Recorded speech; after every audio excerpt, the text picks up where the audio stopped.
आज मांगलिक दोष की बात करेंगे। आपने एक मूवी देखी होगी थप्पड़, तापसी पन्नू जी शायद उसमें एक्ट्रेस थी, देखी है? नहीं देखी है तो कोई बात नहीं, मैं बताता हूं उसका क्रक्स क्या है, क्यों मैं उस मूवी को यहां लेकर आ रहा हूं। इस मूवी में एक तापसी पन्नू जी एक्ट्रेस थी, लीड एक्ट्रेस थी, और बेसिकली एक female centric, women centric movie है, वुमेन एम्पावरमेंट पे बेस्ड है। उनके हस्बैंड उन्हें एक फंक्शन में, पब्लिक प्लेस में, फंक्शन में किसी बात पर थप्पड़ मार देते हैं और वो डिवोर्स ले लेती हैं। ठीक है, डिवोर्स का केस चलता है, फिर कुछ कुछ होता है, वो सारी कहानी है, बट बेसिकली एक क्रक्स है। तो ये है मांगलिक दोष। ठीक है, इसमें समझने की बात क्या है, मंगल देगा गुस्सा। अब जितनी चीजें आपने सुनी है ना मांगलिक दोष के बारे में, कि डेथ हो जाएगी, इतनी एज के बाद कट जाएगा, लड़के का हो तो कोई बात नहीं, लड़की का हो तो गड़बड़ होती है, मांगलिक सही करो, पेड़ से शादी कराओ, मटके से शादी कराओ, जितनी चीज आपने सुनी ना, सबका प्रैक्टिकल रीजन बताऊंगा। ठीक है, आराम से शांति से सुनिए, बड़ी इंटरेस्टिंग चीज है और बहुत वहम है इसके बारे में। ठीक, तो अब ये देखिए, एक इंसान को गुस्सा आता है, दूसरे को नहीं आता है। अब ये है मांगलिक दोष की प्रॉब्लम। इसलिए कहते हैं दोनों मांगलिकों की शादी कर दो। ठीक, उस पर भी आऊंगा, सारी चीजों पे आऊंगा। पहले आपको बताता हूं बेसिकली मांगलिक दोष है क्या। अब सोचिए, जिसका नाम ही मंगल हो, मंगल, मांगलिक कार्यक्रम, सबका मंगल हो, सबका भला हो, जिसका नाम ही मंगल हो, जिसका नाम ही मांगलिक हो, वो दोष कैसे हो सकता है? वो तो अच्छी चीज होनी चाहिए, लेकिन हम उसको दोष क्यों कहते हैं? तो उस पर भी आऊंगा प्रैक्टिकली। अगर आपने सुना हो, हर किसी के घर में कोई ना कोई मांगलिक होगा ही, क्योंकि हम मानते हैं 1, 4, 7, 8, 12, इन 5 घरों में मंगल आएंगे तो मांगलिक दोष होगा। अब टोटल तो 12 है, 12 में से 5 जगह पे मांगलिक दोष लग रहा है। मंगल ग्रह कहीं तो बैठेगा, हर राशि में थोड़ा थोड़ा टाइम बिता रहे हैं, सब जगह बिता रहे हैं, तो मतलब 42% लोग तो नॉर्थ इंडिया में मांगलिक दोष लेके घूम ही रहे हैं। 42% मेल्स, 42% फीमेल्स। जैसे इस वीडियो पे मान लो 1000 व्यूज आए, तो 1000 में से 420 लोग मांगलिक दोष के हैं। ठीक, तो कोई इतनी बड़ी चीज नहीं है कि कोई बहुत बड़ा काम हो गया या बहुत बड़ा नुकसान हो गया, सारी दुनिया का है। और साउथ इंडिया में तो 1, 4, 7, 8, 12 के साथ साथ सेकंड हाउस को भी मानते हैं, तो उनके तो 12 में से 6 घर हो गए, वो कुजा दोषम बोलते हैं इसको। तो वहां तो 12 में से 6 घर हो गए, यानी कि 50% दोष लोग मांगलिक दोष लेके घूम रहे हैं। 50% मेल्स, 50% फीमेल्स। अब उनकी शादियां हुई होंगी, कुछ तो दोनों मांगलिक होंगे, कुछ में एक होगा। एक होगा तो मतलब 70-80% शादियों में कम से कम एक बंदा तो मांगलिक दोष का है। तो कोई बहुत ज्यादा डरने वाली है ऐसी कोई यूनिक या कोई पहाड़ टूट गया ऐसा नहीं होता। क्या होता है वो बता रहा हूं ध्यान से। हाँ, इसके अलावा और भी होता है, सिर्फ 1, 4 ये तो है ही, मतलब 1, 4, 7, 8, 12 तो है ही, साथ ही साथ ये तो लगन कुंडली में है, साथ ही साथ यही कॉम्बिनेशन अगर चंद्र कुंडली में बन जाए, चंद्र कुंडली कुछ नहीं होता, लगन कुंडली में कहीं, जो आपको नॉर्मली मैं दिखाता हूं, उसमें कहीं भी अगर चंद्रमा हो तो उसको ऐसे घुमाओ किधर भी, ताकि चंद्रमा ऊपर सेंटर में लगन में आ जाए, पूरी कुंडली को घुमा लो, सिर्फ इतना सही होता है। चंद्रमा सेंटर में आ गया ऊपर तो ये बन गई चंद्र कुंडली, मून आ गया तो। चंद्र कुंडली में भी 1, 4, 7, 10 देखना है, 1, 4, 7, 8, 12 देखना है। अच्छा, उसके बाद और भी मान्यताएं हैं इसमें।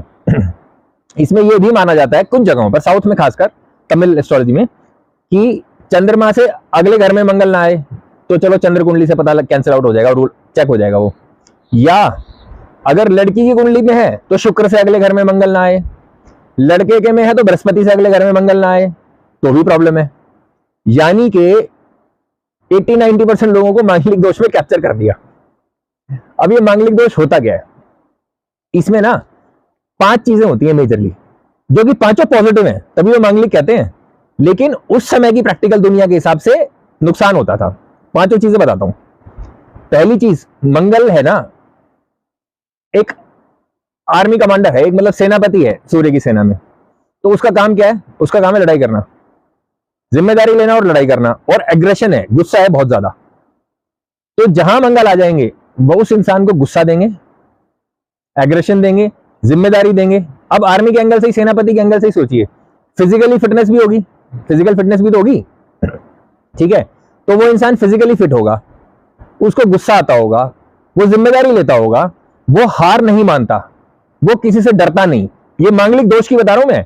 अब सोचो दोष कैसे हो गया, ये उस इंसान के ट्रेट्स हैं एक्चुअली, इन्हीं को दोष माना जाता है। ठीक है, वो किसी से डरता नहीं है, और दूसरा आप सोचिए, आप किसी को कुछ बोलते हैं, अपने घर में ही बच्चों को कुछ बोलते हैं, पढ़ लो, मोबाइल मत चलाओ, टीवी मत देखो, कोई सुनता है?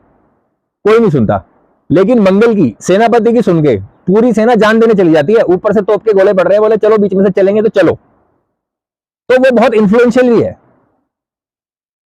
मांगलिक लोगों के अंदर काबिलियत है दूसरों को इन्फ्लुएंस करने की, अपनी मर्जी दूसरों से मनवाने की, ठीक है। और इनकी पर्सनालिटी बहुत अट्रैक्टिव है, इनको अटेंशन बहुत मिलती है।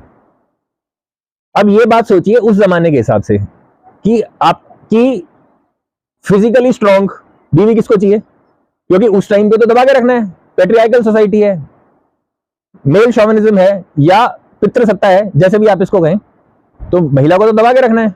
अगर वो एनर्जेटिक हो जाए, उसको गुस्सा आ जाए, वो स्ट्रांग हो जाए, वो जिम्मेदारी लेना शुरू कर दे, वो लड़ना सीख ले, वो डरे ना किसी से, और पर्सनैलिटी भी अट्रैक्टिव है, तो उसको अटेंशन भी मिल रही है, पति को अटेंशन नहीं मिल रही है, या अपनी बातों से दूसरों को इन्फ्लुएंस करना भी आता है, तो उसी की इन्फ्लुएंस पे सारी दुनिया चल रही है, पति की कोई पूछ ही नहीं रहा, तो मांगलिक दोष हो जाएगा। अब बन गया ना दोष। तो इसलिए आपने सुना होगा लड़के का मांगलिक दोष है तो कोई बात नहीं, लड़की का है तो प्रॉब्लम है। ये उस टाइम के हिसाब से बताया गया था। आज के टाइम में ऐसा है, सबने नौकरी करनी है, सबने बाहर जाना है, सबने जिम्मेदारी उठानी है, किसी के पास टाइम तो है नहीं। तो मेरे हिसाब से ये ज्यादातर केसेस में नॉट एप्लीकेबल है। मैं आपको ये भी बताऊंगा इन पांचों घरों में मंगल का ज्यादा प्रभाव किस चीज में आएगा, मतलब गुस्सा दिखाएंगे, कहां दिखाएंगे, वो भी बताऊंगा, उस पर भी आएंगे। अब 50% लोग इसको लेके घूम रहे हैं। मंगल के लिए कहा जाता है कि अगर मंगल सही हो, अच्छा हो, आप मंगल को साध पाए, तो मंगल को आप हनुमान जी समझिए, हनुमान जी रक्षा करेंगे। अगर आप मंगल को ना साध पाए तो महिषासुर समझिए, वो बर्बाद करेंगे। एक और आपको एक एग्जांपल देता हूं। एक कोविड के टाइम पे ना एक वीडियो बहुत वायरल हुआ था। कोई हस्बैंड वाइफ थे, गाड़ी से जा रहे थे, अगर आपको याद हो ना, काफी टीवी में, न्यूज में, सब जगह आया था, वायरल भी हो रहा था। हस्बैंड वाइफ गाड़ी से कहीं जा रहे थे और पुलिस ने रुकवाया, पुलिस ने हस्बैंड को कुछ बोला, उनकी वाइफ उतर के पुलिस से इतना लड़ पड़ी कि वो केस बन गया और पुलिस स्टेशन में जाके बेल वेल करा के आना पड़ा। ये है मंगल का ट्रेट। तो अगर आपका कोई इंसान मांगलिक है तो उसको हैंडल कैसे करना है, प्रैक्टिकल बात तो यही है, बाकी तो ज्ञान है। उस मांगलिक इंसान को जिम्मेदारी दे दो कि तू संभाल, तू रक्षा कर, तू बन जा हनुमान जी, वो सारी जिम्मेदारी उठा लेगा या उठा लेगी, ठीक है। प्रॉब्लम कहां आती है कि जिम्मेदारी देनी है ना, चौधराहट तो अपनी रखनी है। अब सास बहू में से अगर बहू मांगलिक है तो बहुत सारी कंसल्टेशन आती है मेरे पास, सास लेके आती है कुंडली, ये देख के बता दो। तो मैंने कहा तो शक्ल से नहीं लग रहा कि आपकी एज की है। बोले नहीं वो है बहू की, इसको काबू कैसे करें बता दो। तो मांगलिक दोष वाली बहू को काबू करने का उपाय बता रहा हूं, ठीक है। उसको आप बहू मत समझिए, बेटी मत समझिए, उसको आप पूरे घर की चाबी चुबी पकड़ा दो, उसको बोलो तू झांसी की रानी है, तू घर की मालकिन है, हमारी रक्षा भी तू कर, तू डिसाइड कर क्या खाना बनेगा, तू देख क्या करना है, अपने हिसाब से कर ले, हम तो यहीं रह रहे हैं। इतनी बढ़िया जिम्मेदारी निभेगी, इतना अच्छा सब कुछ चलेगा कि कोई प्रॉब्लम नहीं आएगी। लेकिन ऐसा होता नहीं ना, अब कंट्रोल तो अपना चाहिए। अब मंगल की समस्या ये है कि वो कंट्रोल में नहीं आता, वो कंट्रोल नहीं होगा। तो ये है मांगलिक दोष की प्रॉब्लम, ठीक है। इसके जितने आपने उपाय सुने होंगे, क्या क्या सुना होगा आपने, कुंभ विवाह सुना होगा, विष्णु से विवाह कर दो, विष्णु जी तो अमर है, मटके से करके मटका फोड़ दो, पेड़ से कर दो, लड़की है तो शालिग्राम से कर दो, लड़का है तो तुलसी से कर दो, ऐसे करके आपने सुने होंगे। कहीं पे गाय से कर देते हैं, कहीं भैंस से कर देते हैं, कहीं बकरी से कर देते हैं, ये सब आपने सुने होंगे खूब सारे, ठीक। मुझे नहीं पता इनकी एफिशिएंसी कितनी है, मैं तो प्रैक्टिकल बात कर रहा हूँ। वो तो किताबों में जो लिखे हैं और वो सब आपको पता है, आपने सुने ही है, उसके बारे में तो मैं बात ही नहीं कर रहा। मैं वो बता रहा हूँ जो प्रैक्टिकल आज के टाइम में लॉजिकल बात लगती है। अब आप एक बात समझिए, जब आपको ये बात पता है कि भाई इस इंसान का टेम्पर खराब है, गुस्सा ज्यादा आता है, हाथ उठा देता है, तो ये क्या नेचुरल सी बात नहीं है, लॉजिकल सी, कि भाई जैसे जैसे टाइम बीतेगा, जैसे जैसे एज बढ़ेगी, दुनिया का एक्सपोजर बढ़ेगा, पढ़ाई लिखाई होगी, ऑफिस में जाओगे, धीरे धीरे करके ऑटोमेटिकली गुस्सा शांत हो जाएगा, ऑटोमेटिकली इंसान समझदार हो जाएगा, हो ही जाएगा ना। तो इसलिए मांगलिक दोष के लिए बताया जाता है, एज लिख रखी है, पता नहीं मुझे 21 और 27 क्यों लिखा, बोला जाता है 21 साल के बाद लड़की की और 27 साल के बाद लड़के का मांगलिक दोष खत्म हो जाता है, जिस बात से मैं एग्री नहीं करता हूं, ठीक। आपके घर के बच्चे हैं, आपको खुद पता है कि उनका टेम्पर कंट्रोल में है कि नहीं है। जब आपको लगे टेम्पर कंट्रोल में है, ठीक है, शांत है, तब कर दो। आप खुद ही डिसाइड कर लो देख के, आपसे ज्यादा किसको पता होगा, या आप अपने बारे में आपको खुद ही पता है। लव मैरिज की जितनी कंसल्टेशंस आती हैं, ये बड़ी इंटरेस्टिंग बात लगेगी आपको, खासकर inter community, inter caste, inter religion. Love marriage की जितनी कंसल्टेशंस करी है ना मैंने आज तक, जितनी 100% है वैसे, पर आप 99 मान लो, हो सकता है एक आधा एक्सेप्शन रह गया हो। दोनों में से एक ना एक मांगलिक जरूर होता है। क्यों? क्योंकि सारी दुनिया के खिलाफ जाके लड़ाई करके आप एक डिसीजन ले रहे हो। इतना स्ट्रॉन्ग डिसीजन कमजोर आदमी के बस की है ही नहीं लेना। मांगलिक व्यक्ति ही ऐसा फैसला कर सकता है, उसी के बस की है इतना स्ट्रॉन्ग डिसीजन लेना, सब कुछ छोड़ छाड़ के इतनी लड़ाई करना, सब कुछ करना। तो देख लो अच्छा है कि बुरा है, सिर्फ इसी चीज में थोड़ा स्ट्रॉन्ग डिसीजन लेने हैं, जिंदगी में और भी तो लेने हैं, वहां पे वो फायदा भी देगा। अब देखते हैं, अगर इन साउथ इंडिया के हिसाब, नॉर्थ इंडिया के हिसाब से बता रहा हूं, अगर इन 5 घरों में मंगल है, ठीक है, अपनी कुंडली देख के आपको पता चली जाएगा। मून चार्ट को फिलहाल के लिए छोड़ दीजिए, साउथ इंडिया वाले को सेकंड हाउस को भी फिलहाल के लिए छोड़ दीजिए, शुक्र के बाद का सेकंड, जुपिटर के बाद का सेकंड, उसको भी छोड़ दीजिए। अभी के लिए सिर्फ लग्न कुंडली, जो कि मैं आपको बार बार दिखाता रहता हूं कि ऐसी दिखती है और ये हाउसेज होते हैं, उसके हिसाब से देखिए, अपनी कुंडली खुद देखिए। अगर आपकी कुंडली में या किसी की भी कुंडली में फर्स्ट हाउस में मंगल है, पहले घर में, तो उस इंसान की खुद की पर्सनैलिटी ऐसी है, वो फुल ऑफ एनर्जी है, और एनर्जी या शक्ति जो है ना, या क्रोध जो है, वो प्रवाह है, वो कंट्रोल नहीं होता। भाई गुस्से को कंट्रोल करना सबके बस की बात थोड़ी है। तो प्रॉब्लम ये है कि इंसान से एनर्जी कंट्रोल नहीं होती, तो वो लड़ाई झगड़ा करता है, वो बदतमीजी से बात करता है, वो गुस्सा करता है। तो पहले घर में है तो उस व्यक्ति की प्रॉब्लम ये है, यहां मांगलिक दोष है। अगर चौथे घर में है तो चौथा घर है परिवार का या मां का। तो अगर लड़के के चौथे घर में कुंडली में मंगल आता है तो वो घर में रोज झगड़ा करता रहेगा शादी के बाद, रोज। चौथा घर शादी के बाद का परिवार है, दूसरा जन्म के समय का परिवार है। तो या चार दीवारी में जो आप रहते हैं वो चौथा घर होता है, बेचोड़ के जहां आप रहते हैं। तो वो रोज घर में झगड़ा करता रहेगा। अब रोज घर में झगड़ा करता रहेगा तो रोज प्रॉब्लम रहेगी, इसलिए मांगलिक दोष है। 7वें घर में अगर मंगल है तो इस व्यक्ति को हमेशा अपने पार्टनर के ऊपर गुस्सा आता रहेगा, पार्टनर से झगड़ा होता रहेगा, इसलिए मांगलिक दोष है। 8वें में अगर है तो ये इंसान बहुत ज्यादा सीक्रेटिव है, गुस्सा बहुत करता है और अपनी बातें किसी को बताता नहीं है, अपने अंदर इमोशंस को और सीक्रेट्स को बहुत ज्यादा छुपा के रखता है। अब ये एक सीधी सी बात है कि जब कोई व्यक्ति अपने अंदर बहुत सारे इमोशंस छुपा के रखेगा और अपनी बातें किसी को बताएगा नहीं, तो जब तक आप किसी को कुछ बताओगे नहीं तब तक सुधार कैसे होगा? अगर मेरी चीजें मेरे घर में सबको पता है तभी तो मेरे कोई बोल सकता है कि ये स्मोकिंग बुरी आदत है।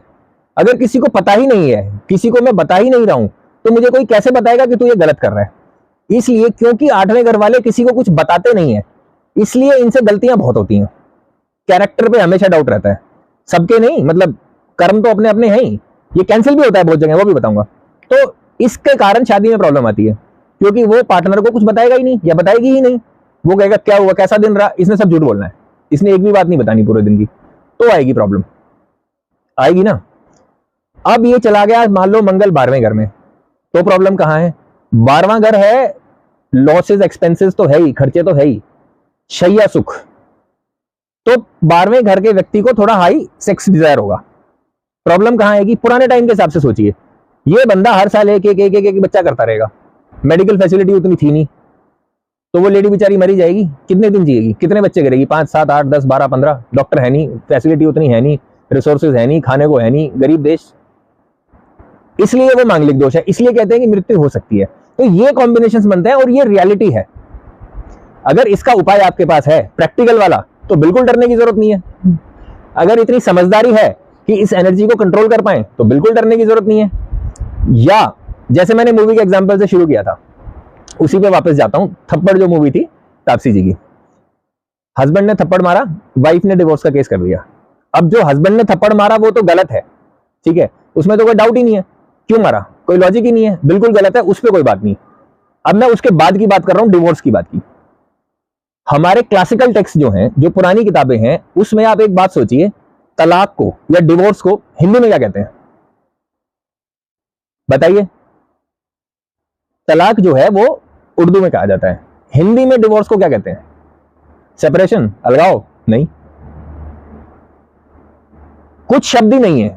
क्यों नहीं है? क्योंकि हमारे कल्चर में डिवोर्स का कंसेप्ट ही नहीं था। अभी तो है, अभी तो कोर्ट है, लेकिन तब नहीं था। तो क्या होता था? 7 जन्मों का रिश्ता है, तो इसलिए ये प्रायोरिटी थी कि शादी चलनी चाहिए। 2 तरह से चलेगी। अब या तो उस टाइम पे जब लेडीज, कुछ महिलाएं काम नहीं करती थी, डिपेंडेंट होती थी, कमजोर होती थी, तो वो तो बेचारी बर्दाश्त करती ही रहेगी। कोई स्ट्रांग आ गई तो फिर प्रॉब्लम हो जाएगी, इसलिए ये दोष था। इस मूवी वाले केस में अगर दोनों का मांगलिक दोष होता, मतलब हस्बैंड और वाइफ, तो वो क्या करते पता है? डिवोर्स नहीं होता। क्या होता? हस्बैंड ने एक थप्पड़ मारा, वाइफ 2 मार देती, बात खत्म। उसके बाद दोनों सॉरी बोल के बात खत्म कर देते। लेकिन ये प्रॉब्लम आती है जब हम किसी मांगलिक की नॉन मांगलिक से शादी करते हैं, तो कि उसको अननेसेसरी गुस्सा आता है, चाहे मेल हो चाहे फीमेल हो, किधर से भी, पुरुष महिला दोनों तरफ एप्लीकेबल है। उसको एक को अननेसेसरी गुस्सा आता है और दूसरा उस गुस्से को बर्दाश्त कर करके कुड़ के जीता रहता है। उसके बाद एक लिमिट के बाद अगर दूसरी सपोर्टिंग चीजें ना हो, तो जो कि मैं बताऊंगा कौन सी सपोर्टिंग है, वो सपोर्टिंग चीजें ना हो, तो इसके पास 3 ही ऑप्शन बचते हैं, या तो डिवोर्स, या सुसाइड, या सेपरेशन। वो चला जाएगा छोड़ के।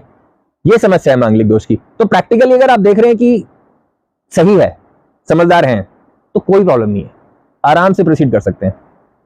ऐसा होता है कुछ मांगलिक दोष। अब जिसका नाम ही मंगल है, वो दोष कैसे हुआ? लेकिन इन कारणों से यहां बैठने से मांगलिक दोष हो जाता है। मेरे को इसकी बहुत सारी कंसल्टेशन आती है। जैसे मैं किसी को बताता हूं ना कि अच्छा हाँ आपकी कुंडली में मांगलिक दोष है, मेरे में दोष है? नहीं, मैं तो ठीक हूं। तो बस इतना ही है, इससे ज्यादा कुछ नहीं है। ठीक, इतना तो हो गया। ठीक है, दोष तो समझ में आ गया क्या होता है, क्या पॉजिटिव्स हैं, क्या नेगेटिव्स हैं, कैसे इसको एनालाइज करना है। लेकिन ये कैंसिल कैसे होगा? मतलब ये भी तो सकता है कि मंगल यहीं पे बैठे होंगे, सारी चीजें हो, लेकिन फिर भी कैंसिल हो रहा हो। तो देखिए, शनि जो है ना, वो बहुत स्टेबल प्लैनेट है, स्लो प्लैनेट है, स्थिरता का ग्रह है, बर्दाश्त करना सिखाता है। तो अगर इन्हीं घरों में, मतलब मंगल इन 5 में से कहीं है और शनि भी इन 5 में से कहीं है, 1, 4, 7, 8, 12, इन 5 में से कहीं शनि भी है, तो मांगलिक दोष कैंसिल हो जाएगा। या इन्हीं 5 में से कहीं राहु है तो भी कैंसिल हो जाएगा। या फिर जैसे मैंने बताया, बृहस्पति की दृष्टि हमेशा अच्छी होती है। तो अगर 7वें घर पे बृहस्पति की दृष्टि आ रही है, दृष्टि बृहस्पति की होती है 5, 7, 9, तो 5, 7, 9 के लिए आप मानिए अगर बृहस्पति बैठे हैं 11वें घर में, लग्न में, यानी कि पहले घर में, या तीसरे घर में, 11, 1 और 3, इन जगह पे बृहस्पति बैठे हैं, तो 7वें पे दृष्टि डाल रहे होंगे। तो अगर 7वें बृहस्पति की दृष्टि आ रही है तो भी कैंसिल हो जाएगा। और प्रैक्टिकली तो आपको बता ही दिया कि जब थोड़ी मेच्योरिटी आ जाए, समझ आ जाए, अकल आ जाए, चाहे काउंसलिंग से आ जाए, चाहे मेहनत करके आ जाए, तो भी कैंसिल हो जाएगा। तो बस ये है इसका काटने का तरीका। अब पिछले वीडियो में मेरे को जो कमेंट्स आए थे, उनमें से एक तो मैं डिस्कस कर ही लूंगा, और आप में से भी किसी को कोई क्वेश्चन पूछना हो तो आप डेफिनेटली कमेंट्स में अपना फीडबैक देकर वीडियो कैसा लगा, कैसे सुधार कर सकते हैं, क्या कर सकते हैं, पूछ लीजिएगा। और फीडबैक मुझे देकर उसके बाद अपना क्वेश्चन पूछ लीजिएगा, मैं उसका आंसर जरूर दे दूंगा अगले वीडियो में, किसी एक का एट रैंडम। पिछले जो मैंने वीडियो सीरीज बनाई थी, इसमें सबसे पहले मैंने 12 राशियां कवर की, फिर मैंने 9 ग्रह कवर किए, उसके बाद कुंडली के 12 घर कवर किए। ठीक, ये हो गया बेसिक। इनफैक्ट 12th हाउस वाले में तो मैंने ये भी बताया कि अब अगर इस क्वेश्चन का आंसर देना है तो क्या कॉम्बिनेशन देख के, क्या दशा देख के, क्या ट्रांजिट देख के, गोचर देख के कैसे बताया जाता है। क्योंकि ऐसे भी कोई क्वेश्चन आते हैं ना कि ये कुंडली है, क्या परमानेंट है, क्या अब ये चेंज नहीं होगी?